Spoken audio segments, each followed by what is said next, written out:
And once you realize you are the brand, all of that fear that you have goes out the window. Because even if someone tries to imitate you, they'll never be you. Welcome to Entrepreneurhood, where we break entrepreneurship down into three simple pillars: business, lifestyle, and motivation. Our goal is to use our personal experiences as industry leaders to guide and inspire young entrepreneurs to see the lesson in every challenge. Because we understand that companies don't succeed, people do. Now, welcome the leaders of Entrepreneurhood, Leahcim and KB. Welcome to the neighborhood. You got your boy Leahcim in the building, and I got my brother KB in the building with me. We on episode 51, and we decided to call this one How to Avoid Burnout, right? So KB and I, we was discussing this topic, and we realized this is an issue a lot of entrepreneurs, they experience. So KB, could you explain to the audience why we decided to choose this topic? Yeah, because entrepreneurs is cheap and they don't like hiring help. I think from my experience, especially with personal training, it's usually just you, or being a realtor is usually just you, and you're not used to hiring or working with other people. So when you're used to doing things your own way, it's very hard to transition to the I turn into we. Very true, bro. Very true. I feel like a lot of entrepreneurs, when it comes down to asking for help, it involves three things, right? It involves fear, not knowing how to ask for help, and not feeling or just having the feeling of like they have to do it by themselves. So I feel like we should address those three topics, bro, because from what we've experienced, we feel like those are the main common things that entrepreneurs, they struggle with. So KB, let's talk about it, bro. So what do you think when it comes to fear and burnout? What do you think are some of the issues entrepreneurs have with that? The one I hear the most is entrepreneurs are scared to have a team because they think someone's going to steal their money. That's the most thing. Like, I don't trust people with my passwords. I don't want them, run off on me. And that's because if you don't really have much, or you're in a scarcity mindset, you just think everybody's out to get you. Which is true. There are ways to protect your business, have certain, technical things that you can have them access to. But if you go in there with that type of mentality, then you'll never have a team. It's like you be in a relationship, you think somebody's going to cheat on you automatically because that's what everybody does. So it's the same thing with your business. You think everybody's going to steal from you. That's the way you look at the world. That's how you perceive it. Then that's what you probably just going to end up getting, and you're not even going to make that move. So did you say they're scared someone's going to steal their money? Is that what you just said? Yeah, they're going to get they're scared they're going to steal their money. Got you.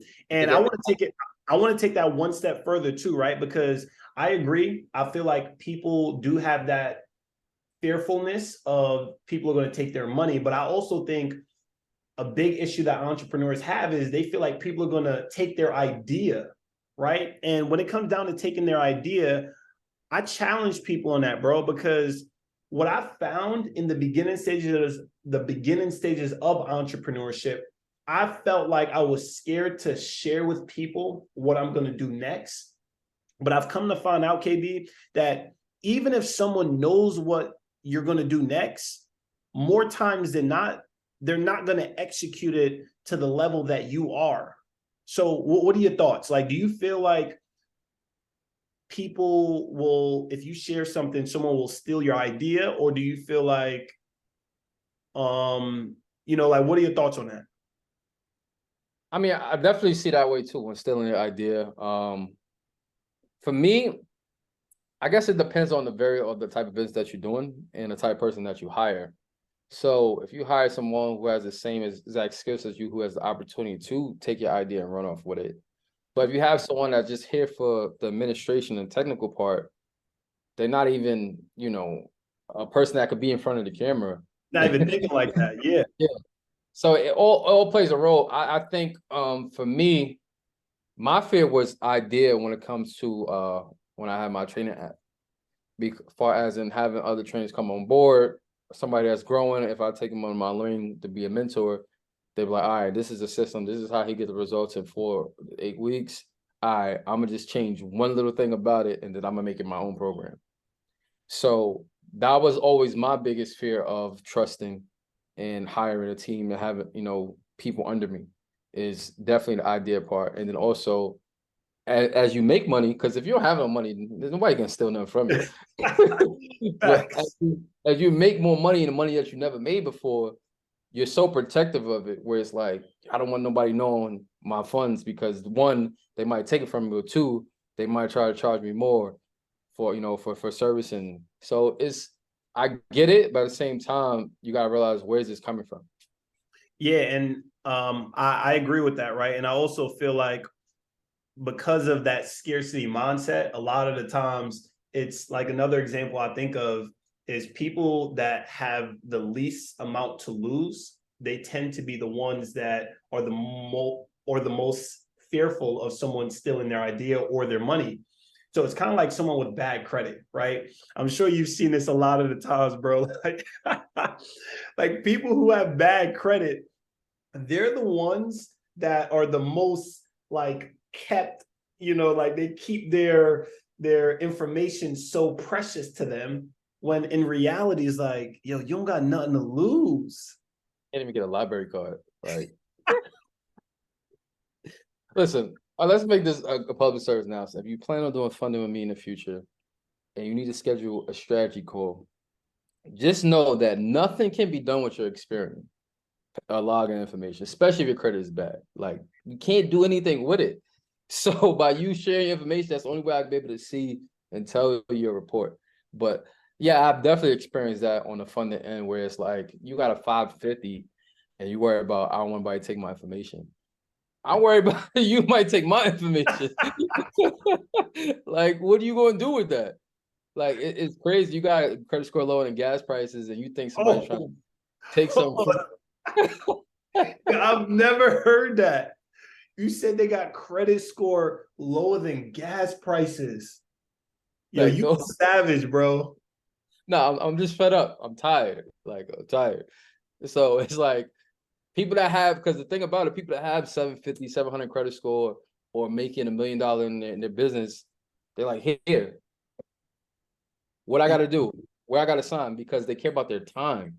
They like, whatever it takes to get this done faster, I'm willing to do. So their time is most valuable. So people don't have much, they realize their money is the most valuable, and that's just a different level of clientele. Yeah, bro. I definitely understand that. And I feel like, as we grow in business, I feel like that's what I'm really paying the most attention to, is how I'm spending my time, right? How I'm spending my time is really the most expensive thing that I could be doing right now. So I guess a question that came to my mind, Kay, and I want you to tell me your thoughts, is what kind of, so for entrepreneurs listening, right, when they think of fearing getting help and just trying to do it by themselves, what would you say to them? So someone that's like, yo, okay, I'm just scared, bro. I'm just really scared, and like, I'm a new business owner and I don't know if who I could trust. I would say, well, one, try to identify where this is coming from, to try to help you, cope with where you get this mentality from. Two, you can't play scared. If you want to be a Fortune 500 company, they're not getting there by themselves. So realize, at each level, there's a level of responsibility, and also there's a level of risk. So as you continue to grow your brain, you say, I want to have a team. I want to operate, we'll get paid while I'm asleep. Everybody wants that. But while you sleep, somebody is working. So whether you have a system, you have somebody working that system. So it's like, really think about what you truly want. If you want to get paid while you sleep and, travel the world and have this location freedom, knowing people has to be in place, system has to be in place to make sure things is running properly. So really identify what you truly want, and also realize what's the cost of that.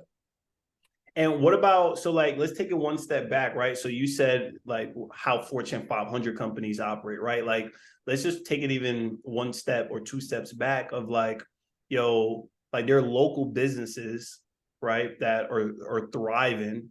And one of the ways that they had to do that was they had to overcome that fear.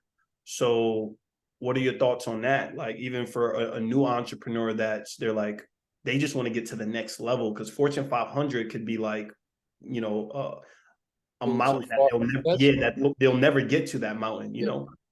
I think identify your burnout. Identify your burnout. If you putting in, pain for your business and you working, 12, 14 hours a day, or you working after your 9 to 5, realize how long do you want to do that for? And you got to ask yourself that, because it sounds good in the beginning. Beginning, things is working, you're making a little bit of money, you're making more than what you're making, and it feels good. But then you realize, like, yo, I haven't been to the gym. I haven't spent time with my kids. I don't even see my friends. I don't even have a social life. And I damn sure don't even have time for myself. So look at your pain and realize how much you're in pain and where you can get help at. So, I mean, I had to realize for myself where it's like, damn, I didn't do anything but work. Like, it's times where I hit some goals and I'm like, yo, I always wanted to hit this goal. And I realized, like, I didn't do anything but that. And that's not what you're getting a business for, to be a slave to your business. Yeah. And I could definitely attest to that, right? So in the beginning stages of me running my company, I was like extremely fearful of going out of business, right? That was my big fear. And to prevent that, the hood. Yeah, facts. I'm like, bro, I left the hood, I went to Philly, and then I moved to Indiana. So I'm like, yo, it's not even what if it doesn't work? I'm like, yo, this gotta work, right? And because of that fear, I felt like I had to do everything by myself. So I was hiring people, I was training people, I was doing orientation, I was doing it all, bro. And to piggyback off of what you said, at what cost did I do that at, right? At that point, I was like the skinniest I've ever been. I wasn't eating right. I was eating fast food every single day. And I was just scared to delegate because, to be honest, I just didn't trust my employees. Why you ain't trust them? For many reasons. I think mainly because of the mindset. Like, I felt like the industry I was in, I was hiring younger people and it was my job to develop them, right? So when I'm in an environment of developing people, you enter that environment with the risk of knowing that some people just aren't as mentally or professionally mature. So it was like, bro, I just didn't know who was going to show up at what day. I didn't know who was going to call out, who was out partying too crazy the night before. And I'm like, bro, I'm not putting my business in the hand of a 21-year-old that I just hired 3 months ago. Like, they got no skin in the game. So that was my fear. That's very interesting, though, because somebody had to trust you to open up an office on the other side of the nation. Very true, right? But I'm a different breed. So I'm a different breed. And that's my excuse, because there's some people that you could tell from the very first day that they're like, yo, nah, this person's built different, right? So I felt like I was more professionally mature, and I just had the hunger that I wanted to prove myself.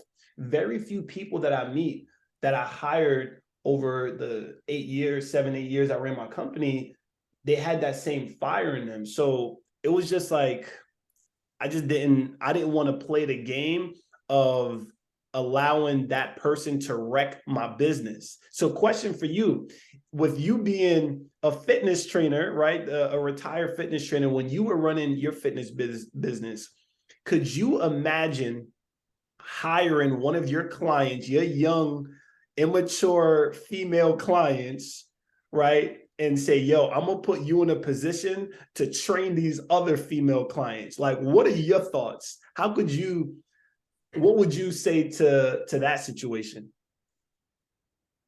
I mean, let me see. That sounds like a recipe for failure. That's all I'm saying. No, but if I train them, then I would trust the training that I do, for as in how to train. But I that's what I wanted, though. I actually wanted that for years. But the problem I was running into is that they would try to compete with me. So it's like, they were like, yo, I see what you're doing. I love people love the glow up, but they don't want to glow with you. They want to glow against you. And I'm like, I want to have a female face for my brand. And, I think that would be dope. And I'm not in competition with you because I have my own personality. Personal training is personal. So if we don't vibe, then I ain't gotta train you. You could train, with my partner. So that was my dream setup. But when it came down to it, being that I learned, I'm so inspirational. I was inspirational to the wrong people. Because they'll speak to me. I'm like, yo, I think I could do it. And I'm like, nah, you could do that. And I get them hype, I get them motivated, and they're like, well, yeah, I'll do it on my own. And it was no collaboration. And I learned like, nah, let me just go based on what you're doing. Let me not even put on my impression of, not impression, but that's just how I naturally am. I'm always trying to push people to go to the next level. But some people, they just don't have it. And sure enough, they never did it. Yeah. So a lot of them never did it. People that I spoke to, different female trainers that I wanted to, build with. And then later on, I wanted some guy trainers to work with me. But, everybody's in this, like, I want to build my own brand. And I can't knock nobody for that. But if you're not built for it, it's tough. Like, it's tough knowing, like, if I should go after or I should just be under this person's umbrella because, Jay-Z, one of his favorite lines is like, 1% of a billion is mostly the niggas that never seen. So when he had the Nets, he owned less than 1%, but that less than 1% was massive as far as his influence. So a lot of people, egos get involved when it comes down to working for somebody because they seen what people do in the work world, a 9 to 5, where it's like, nah, I don't want to work under you. You're going to try to be a boss on me. And I don't have that in me. I have more a collaboration person.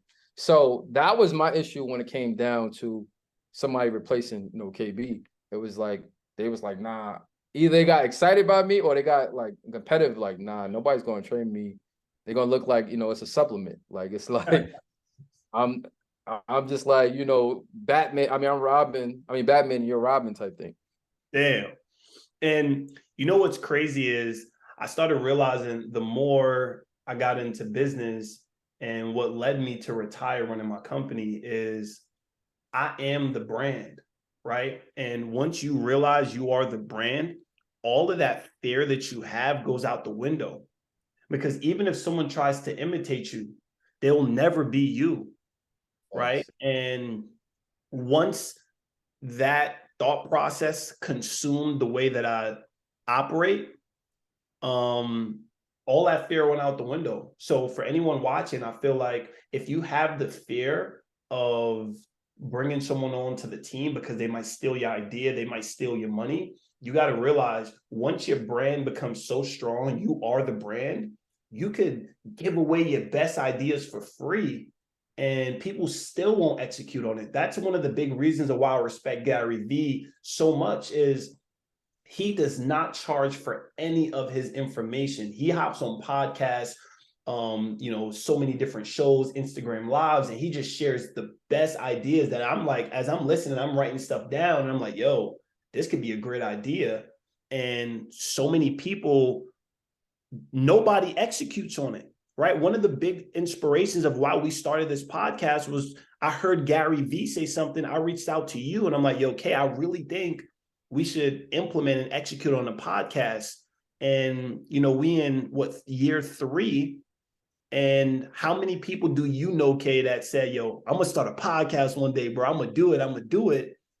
And they never do it. Nah, that's a big fact. A lot of people are not, implementers. They take in so much information, but don't act on it. And that's the advantage in this world is actually doing it. Because you might suck in the beginning, but as you keep going, you're just going to get better. Our first episode was definitely harsh compared to this right now. And so for the next part, like, how do you go about even getting your team? Like, how do you go about picking your squad? So I think before you hire help, right, you got to make sure the business is fully functioning and you have a clear path on how you're gonna service your clients, your customers, whatever the case may be. I feel like sometimes people, they hire help and they don't even have a clear business model, right? So I feel like once you have a clear business model, the first step in hiring help is making sure you have a clear path, right? Whether that's a mentor, whether that's, you just have the information that you need. That's what I would recommend first, right? So once you have that, then you reach out to, people in your network and see, how they could point you in the best direction. So for myself, right, like how did I hire help once I retired? What I did was I went on social media and I was just looking through different, pages, different profiles, because I'm like, yo, I need a team and I need a partner in my business that could help me brainstorm these ideas. I feel like I'm an entrepreneur that have a lot of good ideas and I'm great at executing it, but sometimes I just need a second mind that I could bounce ideas off of. So I reached out to a staffing agency, and with the staffing agency, they were able to point me in the right directions. I interviewed a few people, found the right project manager for my team. And then with that project manager, she helped me build my entire company just from. So what did you type in? So I went on Google, and actually, no, I was on Facebook, right? So I went on Facebook and I just said, because I think, let me take it a step back. My bad. Let me take it a step back. So my mentor that I hired, right, told me, I was like, yo, I want to build out my business and I don't know the first step. And my mentor said, hey, what I would recommend based on the things you told me, you need a project manager. And I'm like, what is a project manager? I've never heard of that for an online coach. And he told me all of the things from there. So from there, I went on Facebook and I said, hey, I'm looking for someone who could help me hire a project manager for my team. And when you do something like that on Facebook, you start getting crazy solicitation. However, it's actually good solicitation because that was the information that I needed. So then it allowed me to vet through all of the people to see which one I thought was a scam and which one I thought was credible. And the one that stood out to me the best had the best website, the best testimonials. And then I was able to hop on Zoom with that company. And, I feel like from Zoom, you could really gauge someone's integrity and to see if they really have their systems in play. And what kind of questions did you ask them? Wow, that's a good question. So I was just really asking them, who have they helped?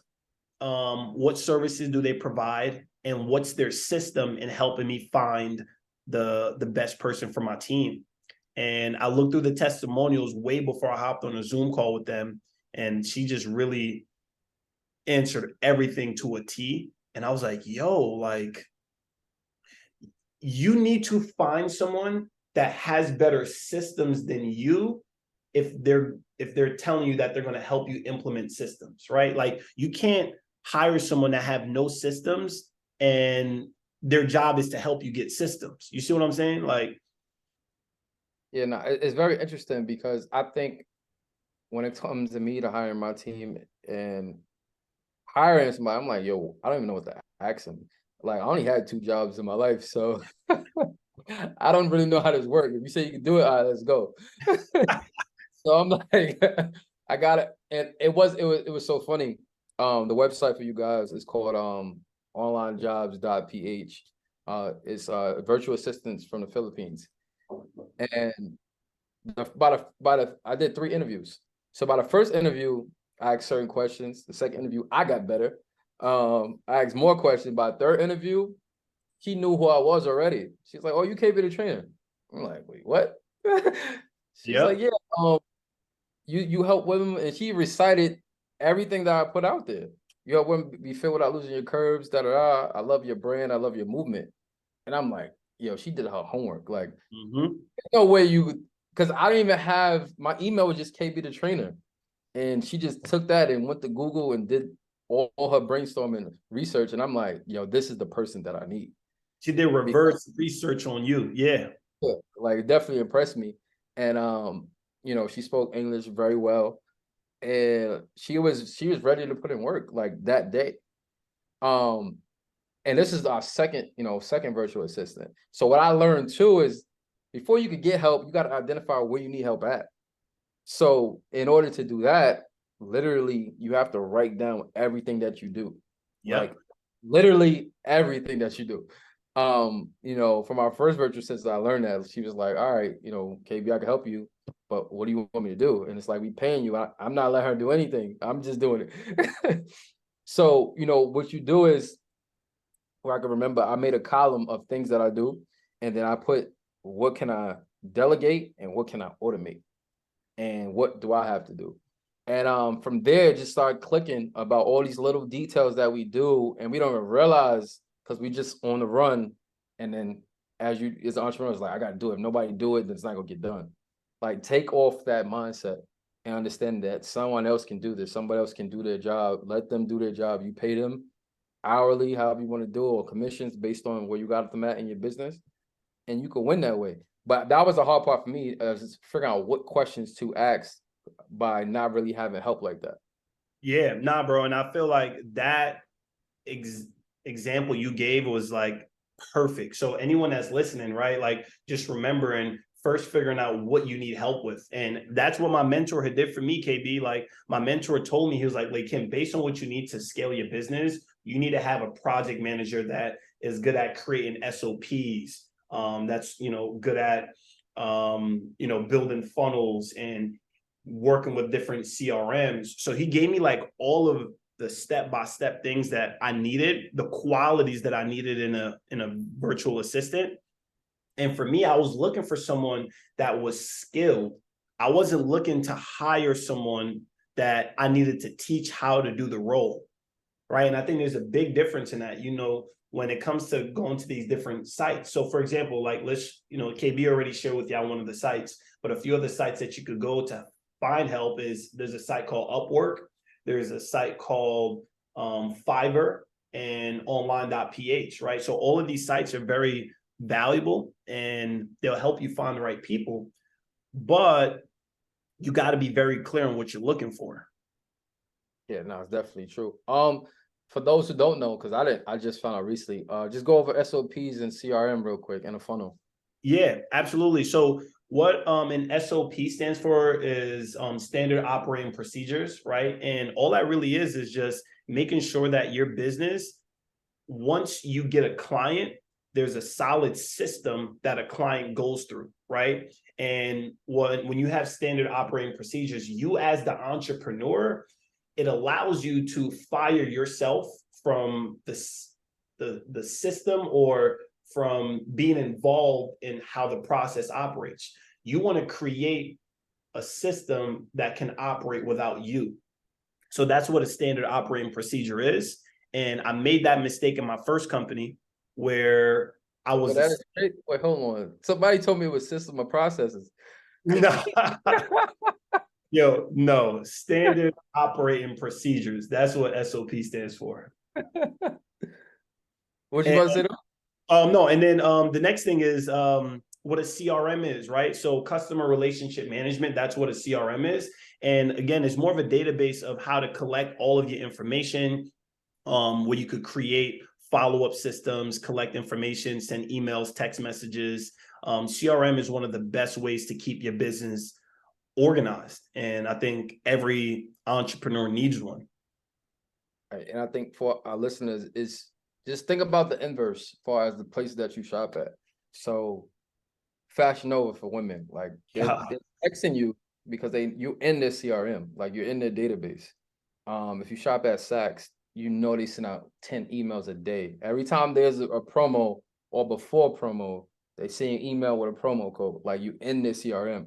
And I think it's important for us to realize how we're being consumed to know this is how we need to approach our businesses. Yeah, bro. I feel like every entrepreneur needs to have that. You need to have a way that you're collecting your customers' information. Yeah. Now, we definitely got to get into the systems episode because as we talking about it, it's just like, nah, this is what's needed. Like that's originally what we was going to talk about. We talk about teams first, then we have the system that the team can run. Yeah. So let's transition into the last point, right? The last point. So that way we could then wrap up this episode, because that next episode is going to go crazy with the systems, right? But I think the last point that a lot of entrepreneurs have, that when it comes to how to avoid burnout, is they feel like they got to do it by themselves. So when entrepreneurs say they have to do it by themselves, why do you feel like that's a myth, KB? I learned that I took a book from Gary Vee. He said, if you could train somebody to do 80% of what you can do, then that's good. That's great. Because after they continue to do that 80%, they're only going to get better. And that's whether you put incentives in front of them or they just continue to be better at their job, better training process. And I think with that type of mindset, you realize nobody's going to be you, like how you said before. So if they come in there and do 90%, then that's great. That's even more powerful. But on average, people are not going to get it because it's new. And just like with you, with any other job. But as you kept doing it, as you kept getting corrected and constructive criticism, it made you better. So, I don't want to do anything by myself anymore. Like, to a point where it's like, no, I'm done. Like, I'm tired of doing stuff myself. I need help in every arena. And, from that type of mentality, it makes it much easier, because now I can help, I can oversee, being a project manager now until I get a project manager. It's like, yo, this is what they need to do in this department. This we need in this department, and boom, this is what we need to get the product ready or the service ready. So yeah, I don't want to do anything alone anymore. So let's talk about that, bro, because I feel like that, what you just said, is something that a lot of entrepreneurs, they don't realize, right? So when it comes to you operating in your life, right, I feel like you've gotten an expert in every area to make sure that you're doing it at the highest level. So like, for example, boxing, getting your mental. So like, could you talk about just the different areas where you have brought in a professional to make sure that things get done to the highest level instead of doing it by yourself? Yeah, and I realized too, I just need accountability in all these different areas. So everybody has a doctor, everybody has a dentist, right? So from there, therapist. I was in therapy for 2.5 years. Esthetician, getting my face right. He be on his pretty boy stuff. He be wilding. I got a barber. Even Wait, had a person. yo, KB, you don't cut your hair by yourself? Nah, bro. Nah. I had a nail tech, but I moved, so I got another people that I go to. Yeah, I got an attorney. I didn't do a trademark by myself. Also, when it comes down to my systems, I end up using your team. Shout out to your team. For my funnel. I can't forget my VA, my Miriam. She's the best, and we've been rocking almost two years now. And I took her from training over to funding. So she's like, I call her AI, because like whatever I show her, she just reverts it right back to me tenfold, where I'm able to train her on anything. And that's why I was so powerful when I first hired her. But yeah, even when it even come down to cleaning service, I have a clean lady. Like, I try to make my life simple as possible, because there's so many different areas involved. And even when it comes to getting my car done, I call BMW, they get it done. Like, I'm not getting under there. I'm not going to find a mechanic. Like, how much time is that going to take? Yep. So every part of my life, I have a form of accountability and I have a form of a team. So when it comes to investing in real estate, I invest everything in my brother, and I have that partnership. So when it comes down to wins or failure, we get to share that. So that's another way, for entrepreneurs, it's like a cheat code. It's like my own hack, is having help every arena. And I think what KB just said was super important, because you share the wins and the losses with your team, right? And it also makes the process way more enjoyable. So for any entrepreneur that's listening or watching this, you have to remember, business is not meant to be done alone. It's meant to be done with as much support and having a team as possible. When you try to make this a one-man show or a one-woman show, even if you win at the highest level, it just won't have the same impact, and it won't be as fun as when you have someone that you could share your successes with and also share the failures with. So you have to remember, don't try to have superwoman or superman syndrome. Business is meant to be done as a collective. That's a big fact. And I can't forget my girl. That's definitely one of the realest on my team. So Shout out to Shirley. Yeah. throughout all the ups and downs, and she's an entrepreneur herself, so we're able to connect, and she's able to support me through, you know, the wins and the losses. So yeah, in my circle, like, well, I wouldn't be here without them. You know what I'm saying? We all are either some in different lanes, but the immediate circle, we do the same thing. And it's impactful. It changes who you are, because that accountability and that motivation that you get from being around people that's doing just as good as you or better, and is willing to help you at the same time, it's rare, bro. It's very rare. So, and that's another reason why you know, I've started Infinite Circle, so people can have access to these resources that I have access to. So this way they don't feel alone, because everyone feels alone as an entrepreneur. But a lot of times it's because you put yourself there in that spot, because whatever scarcity mindset or what you get from your environment, you think it's the same way in this world. Now, granted, there are some sharks, there are people that's going to get over on you, but at the same time, if you have that support, it doesn't feel as bad because you're not by yourself. So it's always like this, you know, when we was younger, if we see a dog in the street and there's 5 or 6 of us, you like, oh, at least I know I'm not the slowest one. Facts, bro. One of the keys to surviving in any situation, as long as you know you're not the slowest, you're going to be good. Like, for real, for real. And then the other aspect is that if you got beef, you like, yo, he ain't going to beat all of us. You know, that's just how you got to operate, where it's like collectively, it's strength in numbers. And I think most entrepreneurs need to know that so they can avoid burnout. Yeah, bro. So, like, what would you say is your final takeaway about how to avoid burnout for entrepreneurs listening? You know, that's overcoming fear, overcoming how to hire people, and they feel like they got to do it by themselves. My biggest takeaway is find out exactly where you need help at. And like literally do the boring work, is as in writing down on a piece of paper everything that you do. It's going to take you very far once it's clear to you where you need help at, where you can find help, and where you can automate or where you can delegate. And then when you go after getting that help, make sure they have the same values as you. Don't make sure that, like, anybody can, you know, with AI can look up something, researcher, but make sure they have the same values as you, because it's not always going to be up season.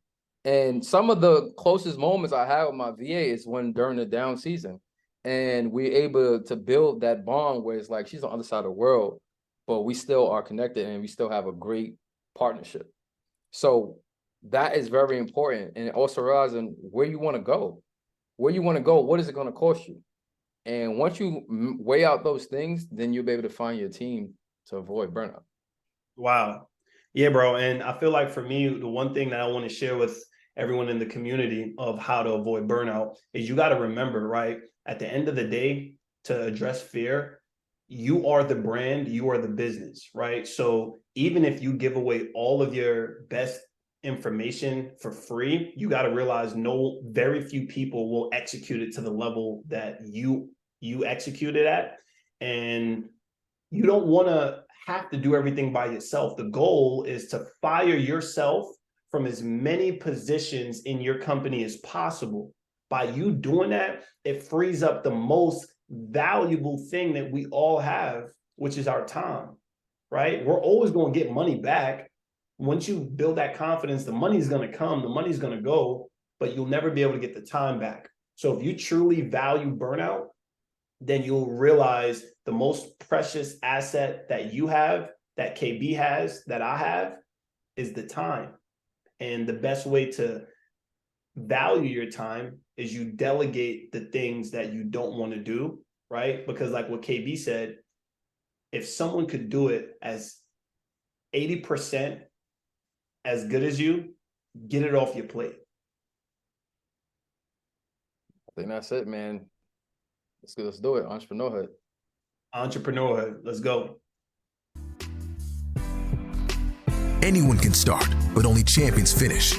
Now that you've completed this episode, You're ready to continue your journey by connecting directly with our hosts of Entrepreneurhood. Follow us on Instagram at The Entrepreneurhood to stay updated with the community. For each episode, the first set of listeners to tag us on Instagram and leave a 5-star review will be entered into a drawing to get a free one-on-one coaching session on the topic of entrepreneurship with our hosts. Remember, there is no shame in struggling, because we fail, we grow, and we win. Right here on Entrepreneurhood.